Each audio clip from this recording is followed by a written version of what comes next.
Good morning, everybody, and welcome back to SharkNation Live number 32. Got Jason here with me today. How's it going again, man? How's it going? Getting after it, man. Busy week for sure. Things are going good, man. Just chill weekend. It was hot as you know what up in Northeast PA. So I mean, it's good to live by the lake. It's always a couple degrees cooler, so it was chill. Love it. Love it. Yeah, I got a good break myself there. Took the kids over to Disney and the water park. It's one of the nice perks of living in Florida. You can just shoot over there, quick hour and a half drive. But Stuff to do in Orlando. That's weird. yeah, it's just terrible I-4 traffic on the way over for anyone that lives around or has been on I-4. It is terrible. It's the worst road in America. But I think I think I've had some time of not working as hard as I should these last few years. I've had some gaps, and I think coming back into it where, hustling, getting back to what got me here. Um, Taking that trip like that and then coming right back Sunday and showing a client and doing that stuff, you can still have those, like, just because you got to hustle doesn't mean you can't still have those moments. You just you have to plan. You got to, I shouldn't say plan. You have to force them. Like, you have to just go, okay, we're going Friday night. We're going to stay at a quick hotel Saturday and come back Saturday night. You got to get it done. You can still have those magic moments with your kids and your family while you're hustling, but you have to make it happen. Forget planning. You have to make it happen. You know what I mean? Time block it for sure. Because, like you said, one of the reasons that we get into this job and the career is for the freedom, right? So if you have a doctor's appointment, you don't have to worry about calling off all day. You just go and then come back and get your stuff done. You want to go take the kids on an impromptu trip? It's like, go for it. You can work anywhere in the world, right? And get your stuff done. So it's a perk. Take advantage of it. You just don't want to get too comfortable. A lot of times, Right. we talk about it at nauseum. The freedom kind of kills people. It's like, oh, well, I don't, you know, Monday mornings I'm starting to do a weekly pod with the team. And, some people were like, oh, 9 o'clock Monday morning, you're the meanest guy ever. And it's like, I'm not trying to be mean, but think if you had a regular, 9 to 5 job, you would be the expectation that you would be showing up for work at 9 o'clock. Not that, because you're in this job, you don't have to kind of put in your time. You know what I mean? Yeah. No, 100%. And well, and then there's like, all right, so you take Friday, right? Like, I didn't have to ask my boss. I cut out at 2 or 3, and hopped over to Hollywood Studios, and we only got to ride like 2 or 3 rides, and then see Fantasmic, which is like awesome, but like, it was just quick, it was short. Rise of the Resistance is my favorite ride for anybody that goes to Disney, Star Wars. Awesome. I'm a bit of a Star Wars nerd. I had a recruiting call that I had set before we made these plans for 6 as recruiting. I had a team member joining call. I call it recruiting call because it's recruiting or sales. It's what you do. Anyway, I had somebody interested in the team set for 6 beforehand. I skipped that ride, found a spot, did this, through my phone on a Google Meet for a half hour. Like, that's the other thing too. It's like, and I think that's really good. That's why I take this opportunity to bring it up. It's like, yeah, you can have the freedom to not have to ask your boss and do this stuff as long as you stay committed to the things that move the needle, even whenever you're missing your favorite ride at Disney. There's the negative. Let's show that. You know what I mean? And I think that's a good way to kind of hit where, today's topic, right? Implementation. Like, you got your book, right? Your 50,000 pages of notes from your mastermind that you went on. Do you want to just leave the book with the cover closed, right? Or do you want to get out there and take action on the stuff that you learned and, make it happen? You don't want to be, one of the biggest things that I see at a conference, a couple things that drive me nuts. One is people on their laptop, doing work when there should be, paying attention to kind of what they're there for. The second thing is, doing work and not being in the meetings and being present. It's like, dude, you paid so much money to be at this event. And I was giving you guys a little bit of shit on this, but you paid so much money to be at this event, it can wait. But if you're going to spend all this money and you're going to fly across the country and you're going to take out 2 days of your time and time away from family, like don't just let it just sit in the binder. You have to take action on what you just learned. So it's been a week plus, right, since we got back. Is it in your book and nothing to be heard from, or did you implement things that you learned? Yeah, I definitely did implement this time. Um, and well, and first and foremost, to give the tip, and I talked about it last week, but it worked for me. It's the first time I did this, and I kind of got it from Matt Smith, your coach. You know, write a list of all the things you want to do, from there, and then cut it in half, kind of cut it in half, cut it in half. It's basically, and then what I did was I took the final small things, but I also made a 30 90 180 roadmap. So I did the things I'm going to do in the first 30 days, things I'm going to do in the first 90, and then the things in 180. And so that helped me like organize it. So anybody going to these events or even just a webinar session, this is a good way, I think, to organize your thoughts. But Because you could get so information overload and it gets overwhelming. Like, where do I start? So I think that's a good tip for that, for sure. Break it down into manageable chunk size pieces. and then I got to show you where, like, you don't like say things and like say how you feel, but like don't get stuck on like always being right. Like, so Jason and I chatted in the hotel room. I don't even know, one of the nights, and the you'll laugh at this because he hasn't even got a chance to bust on me yet.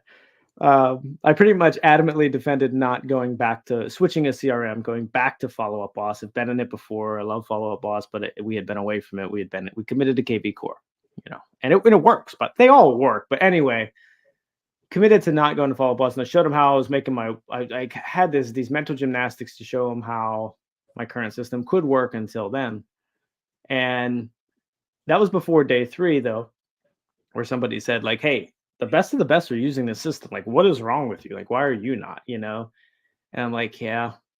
I got back and was trying to make it work without using it. And there's a lot of factors that are just, so I just sucked it up and implemented Follow Up Boss last week. That's a And so big that's one. something. Changing your database, changing your CRM, your systems and processes. That's a big commitment, man. That's awesome.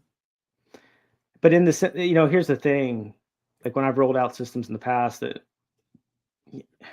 I just go all at once. And I told them, I'm like, guys, like, just use this like bits at a time. Just take action in it, So like we implemented, but I didn't come back and implement and like think about it. It's an entirely new system. I didn't come back home and say, do this and then this and this. I just said, make your contacts that you're making in our other CRM. Just do them in here for this week. That's it, you know? And then, so here I implemented 3 things. This is, and then I'll want to hear what you implemented. So I implemented Follow Up Boss. I implemented team standards, which is something we heard big about. I'm going to unpack that. And then I Yeah. implemented, I've been emailing the database, but I implemented it using segmentation, which I had been avoiding. I was just kind of doing a spray and pray. So now you look at the last week, Follow Up Boss, roll it out. Hey guys, don't stress about all these bells and whistles. Just do what you were doing. Just call, text, emails in here. Just do it that way for right now. Simple, right? Thursday in the huddle, here's the standards. You need to have this many conversations per week. You need to have this many appointments per month, and you need to have a 30-minute workout once a week. That's one thing I brought into our standards that I was a little back and forth on, because I never have heard anybody others. These are the standards that we're going to be like, all right, you're going to do these standards or you're not going to get leads. That's what we mean by the standards, because Wow. standards So are say that not. again. Say that again. What's the team standard? So we're ramping up. It's going to be 20, but currently it's 10 conversations per week. I want them to get wins as we implement, because these are going to be like, you do this or you don't get leads and you don't get their offer writing services we talked about. Oh boy. Oh man. That could So be a whole other show. yeah, it could. You have to have in a week 10 convos a week, or in a month if you do get 3 under contract, 3 deals. That tells me, okay, you're doing what you need to do. So, but weekly 10, so 40 conversations a month, 10 a week, or 3 deals in a month. so I did some month stuff too, but after 30 days, they need to have we implemented your top 100 where we're just going to have like basically we'll have our pawns and they're trying to fill their top 100. So it's simple, right? Just Yep. maybe it's only 50 right now or 25. Just find your top people and pull from the pond by nurturing relationships and just stay focused on that, you know. Anyway, with what's in their top, they need to have an average after 30 days of 10 contact attempts per person, which is call, text, email. So that's a big one because we know, you and I know, that teams that are performing at a high level have an average of 25 plus contact attempts. Teams that don't, which I looked at this a while ago, it was 3 contact attempts Yeah. in the last 90 days or so. So coming back to my standard, sorry, 10 conversations a week, an average of 10 contact attempts per month, and then 1 30-minute workout per week. And you post in the chat. You have to just I mean, whatever, just say, hey, I did it, or post your screenshot of your Fitbit app or whatever, and do that once a week as well. I like it. So you got a little bit of personal development, you got a little bit of, business stuff going on there. I like it. We did similar, implementing the team standards are a little bit different. 1 or 20 combos per week if you want to be on new leads. And we will be there, by the way. If you don't, if you don't, and you have to clear your smart list and follow up boss. So smart list, basically, if anybody doesn't know, is the system that automatically kind of, puts people right in front of your face of who you need to contact, clear all those out for who you should be following up with. And then, 1 deal per month, looked at a quarterly basis. So keeping it simple, super simple. And, when I had the talk with the team on, the 1 deal per month, it's like, dude, it's not for me to be the bad guy or the mean guy. It's like, dude, it's for you to eat. I don't want to see starving artists on the team where it's like, after splits commissions, all your dues and all that kind of stuff, 1 transaction a month is just getting by. And I don't want to see you get by. I want to see thrive. Right. So if you're not kind of doing the activity that it takes to get 1 deal per month, it's probably not going to be the best environment and fit for you to be on the team for something like that. So that was the talk that we had. So implemented that. We're getting after it with that too. So yeah, I like the team standard. Another thing that we implemented was kind of to touch on your follow-up boss with the contact rate, right? So we're doing our 5-day blitz. We had 10 days of pain. Maybe it was a little overwhelming. People were like not sure exactly what to say and how to say it, even though we had to broke it down per day. So 1, first day, 2 calls, video, text, email. Second day, call, text, email for the first 5 days. So if you do that, it should be around like you said, 25 contacts per lead, something like that. If I could do the quick math or something like that, and see what your engagement rates there. And then we have some follow-up cadences for, hitting up our database with something weekly of value and things of that nature too. So, so that was, 2 things that we implemented right off the bat. Another thing that I implemented was, the Google site.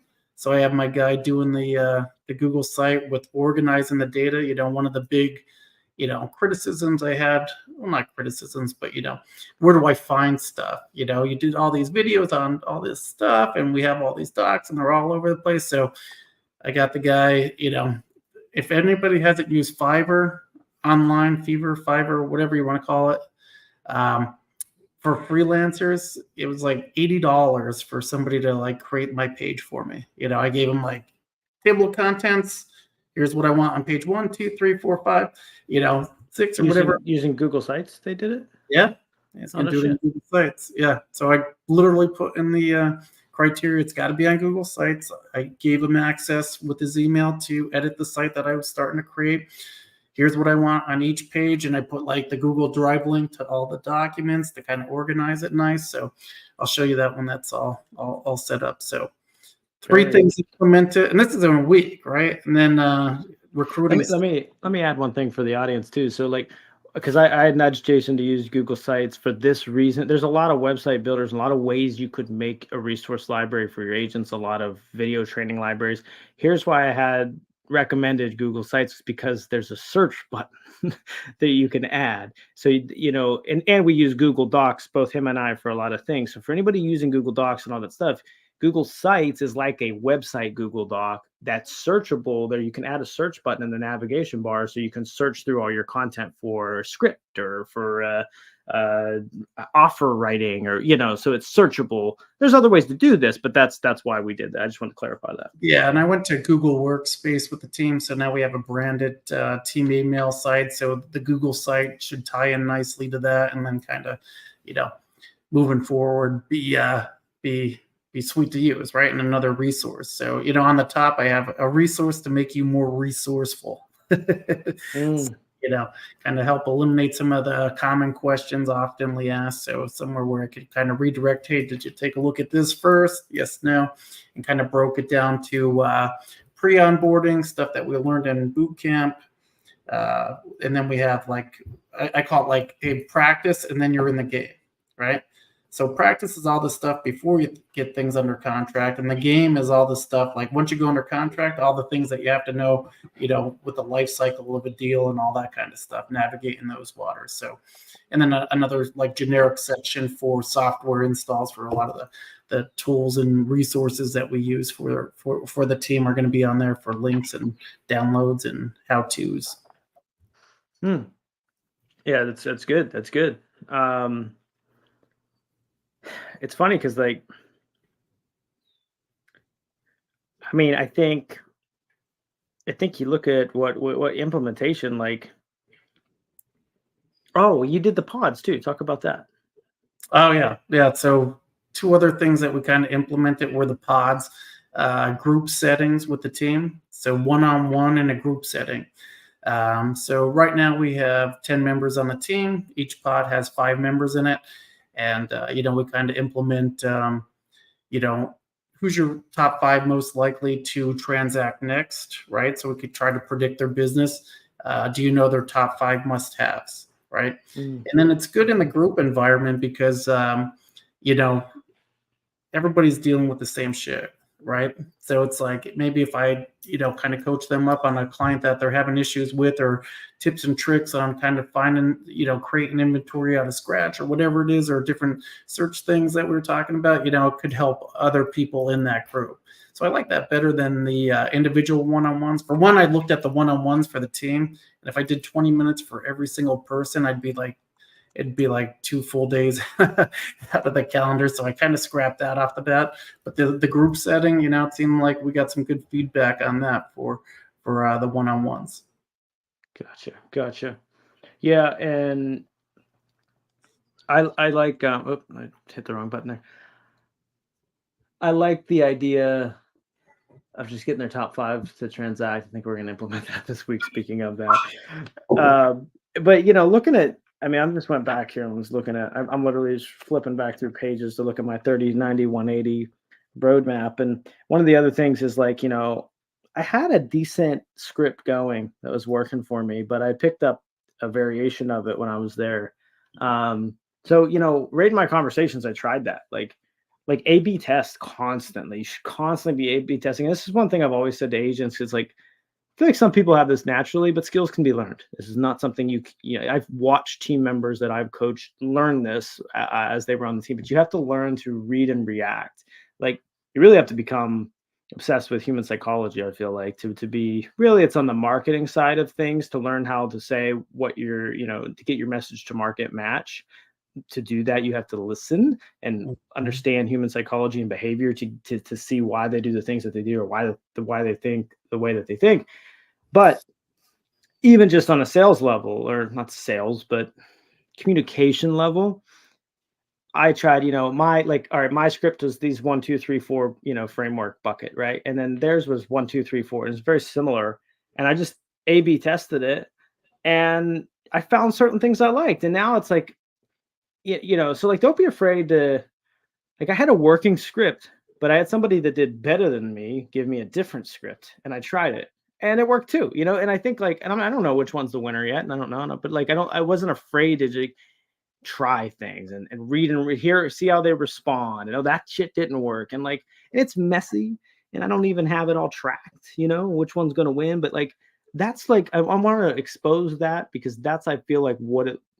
I know what got me here, and that's what it looked like. It was just not being afraid to go out there and try it a little differently, and it might fail. And this question might be terrible, or I might not have said it the way the person that told me said it. You know what I mean? But then I Yep. pick that up, and then I fix it, and that's what implementation looks like. Would Oh, you not for agree? sure. No, I love it. And here's really the secret sauce of what you're doing. You're getting at bats, right? Mm, So say you get up to the plate 100 times and you strike out 99, but you get that one home run, right?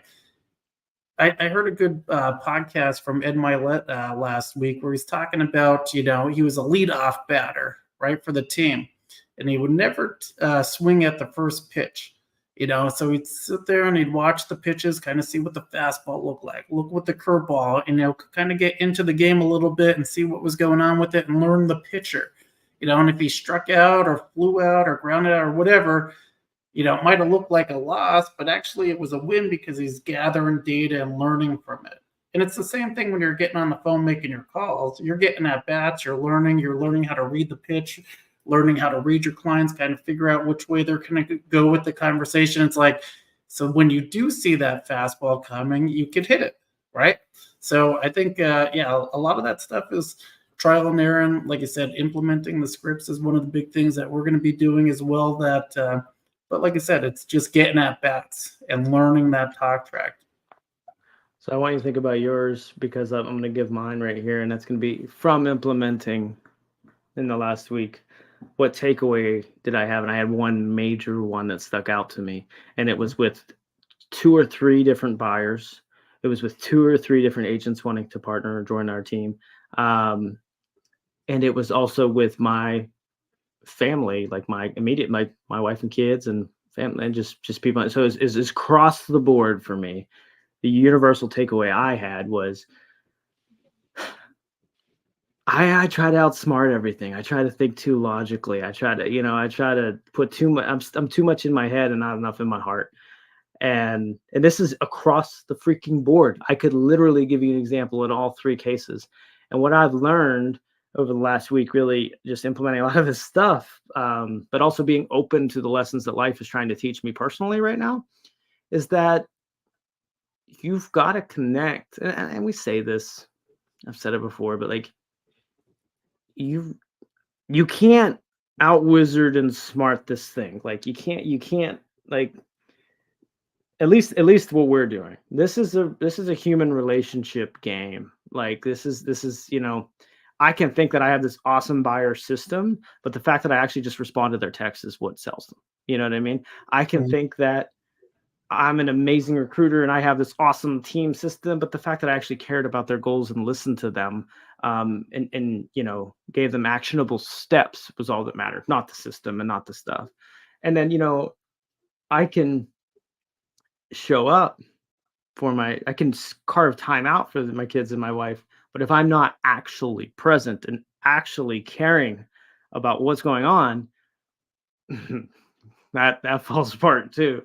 Uh, so I'm Does not it go back? saying Does it go back to the Mike Tyson? Everybody has a plan till they get punched in the face.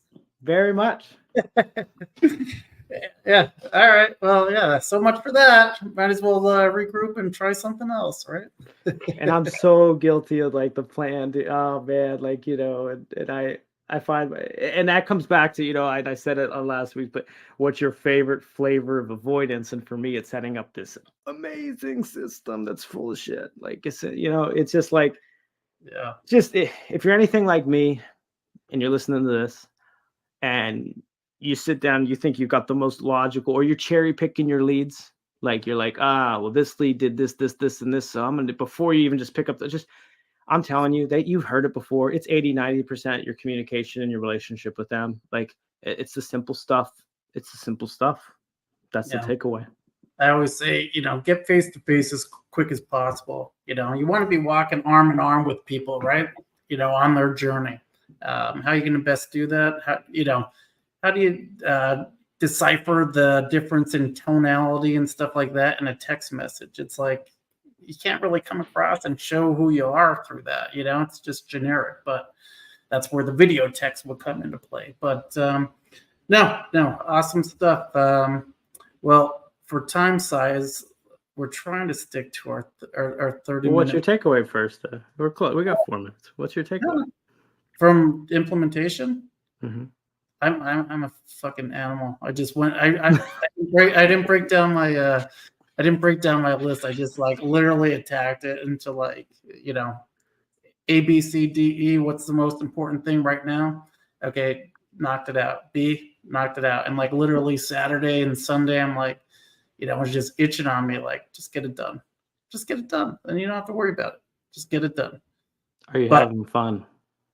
I was having fun. I had a couple beers at night, a little fire pit action. It was Not nice. that. Are you having fun doing the work? Oh yeah. Like I said, I can see big picture stuff of where it's going to go, and implementing these small little changes, it's going to make a big difference, right? And like I said, from going back and just touching on the conference, it's not anything earth-shattering new information. One of the reasons I like going to them, it's like a punch in the arm quarterly of accountability and what you need to do to make it happen. It's like, okay, did I do anything from the last quarter? No. Well, okay, I don't ever want to do that again. I don't want to just go to these things and not take action, right? So, okay, first step I would say would be do that. Okay, what did you implement and how would the results look like on a 3-month, not like a 3-day trial? Give it some time to kind of breathe and see what happens, right? So right now I'm going to put this stuff into place and see where I'm at in 3 months. Then pick my head up and see, okay, do I need to course correct or change or whatever? Is it getting the results I want? Yep. No. Okay. Then maybe change and then go back to another conference, maybe Tahoe or maybe Vegas or whatever it is. And it's like, okay, what other nugget could I help to kind of grow where I want to be? Which, What did you not hear? What did you miss yeah. And one of the things I did on accident, I was laying in bed in a hotel actually, on Disney night we went to the water park next day, and I ended up on I haven't used my TikTok in a while, but I was putting a lot of shorts and reels or whatever there are on things for an era there. And I went back and looked at them because I was curious. I feel like I've really revisited everything over these last 6 months and gotten back to what got me here, because I feel like I got away from it. But I was curious of what I was saying. And I was actually relieved because I was worried when I would go look back that a bunch of it would be like smarter, not harder, and just a bunch of BS advice that I'm not saying there's not a place for that, but, just like not the real stuff that moves the needle. But I went back and it was cool because I was actually saying all the right things.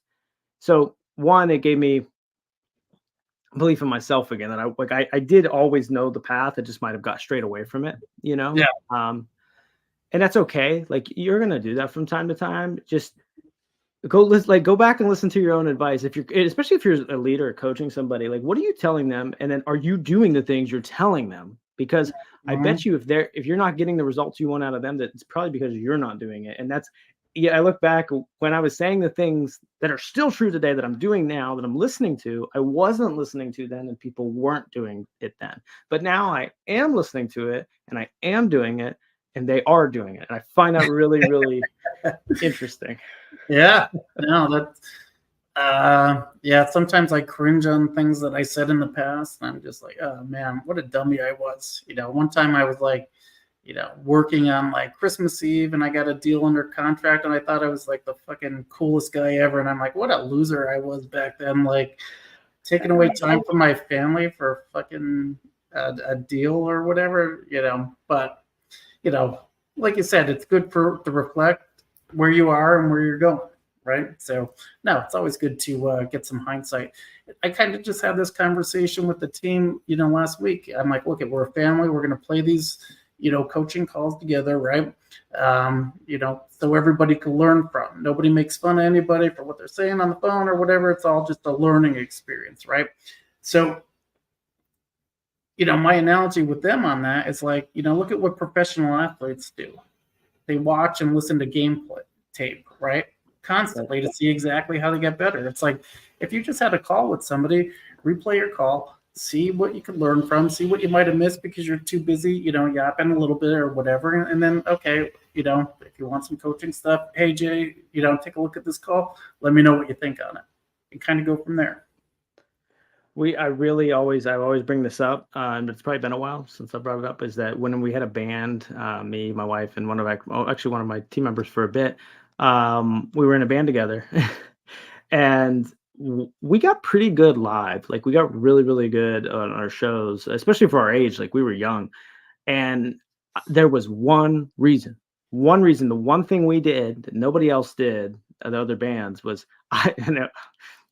I forced them after every single show to watch the tape, to watch because we'd record every single one and we would go back and they complained the first, 10 shows. Like they did not want to watch themselves, and we might kind of make a party out of it. Like we'd all come back, like all of us, like all the tight knit group. And like, we just kind of have fun and we would just rewatch the show because you get to see it from a different perspective. But, I didn't even know what I was doing at the time. I didn't even understand how big of a lever that is. And then if we would miss it that night, I'd make sure the next morning we would watch it. So we did that after every single show. And that is the number one reason why we became pretty good live so fast, was because we just, and I always use this analogy because it's real.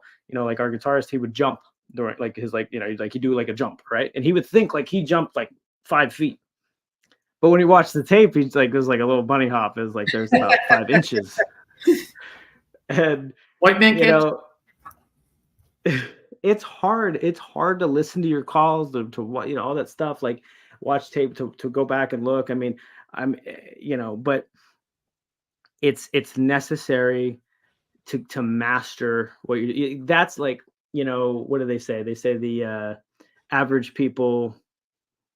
What is it? Average people can take accountability or whatever. Like winners like look for accountability or something like that. I just know the winners look for it, and go seek accountability. Yeah. And I think like if you're somebody that's average avoid it, winners, run towards accountability. Right. Like losers run away, averages like will listen to it, and winners will run towards it. I think that's like something like what it was. But getting like me with the analogies, we're gonna have to hear from Ryan on this. My botched quote.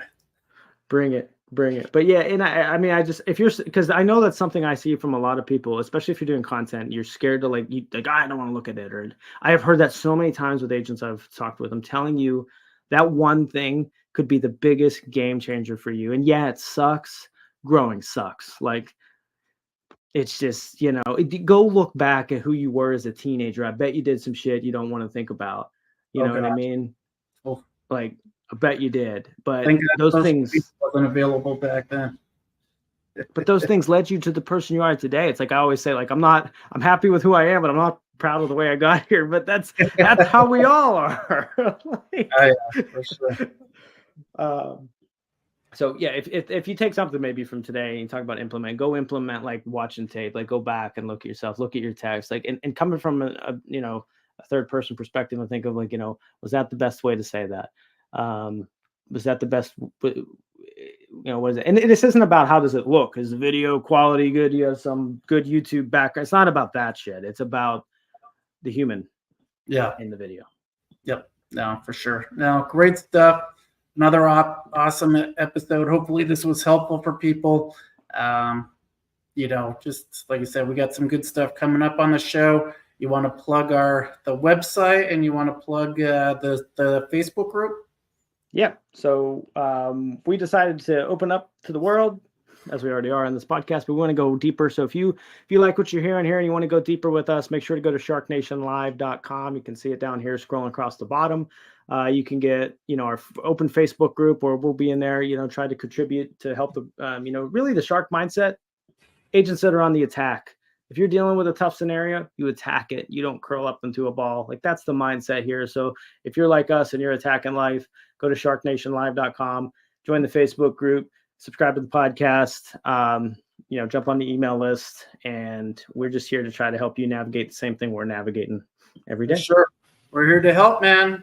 Till next time, number 33. That's my old football number, so we got to get after it on that episode. Let's do it. Thanks for tuning in, guys. We'll see you at the top.